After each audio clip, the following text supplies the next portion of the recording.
Hi friends, നങ്ക് അഥവാ മാന്തൽ എങ്ങനെ cut ചെയ്ത് ക്ലീൻ ചെയ്ത് വൃത്തിയാക്കി എടുക്കാം എന്നാണ് നമ്മൾ ഈ വീഡിയോയിലൂടെ ഇന്ന് നോക്കുന്നത്. മറ്റ് മത്സ്യങ്ങളെ അപേക്ഷിച്ച് വളരെ വേഗത്തിൽ ക്ലീൻ ചെയ്തെടുക്കാൻ സാധിക്കുന്ന ഒരു മീനാണ് ഈ നങ്ക് എന്ന് പറയുന്നത്.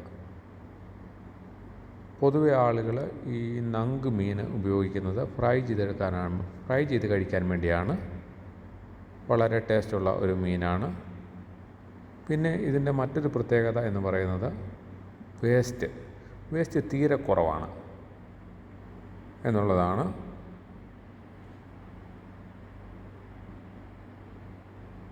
ഇതിൻ്റെ വിശദമായിട്ടുള്ള ഒരു വീഡിയോ നമ്മൾ ചെയ്തിട്ടുണ്ട്. അതിൻ്റെ ലിങ്ക് നമ്മുടെ ഡിസ്ക്രിപ്ഷനിൽ നമ്മൾ കൊടുക്കുന്നുണ്ട്.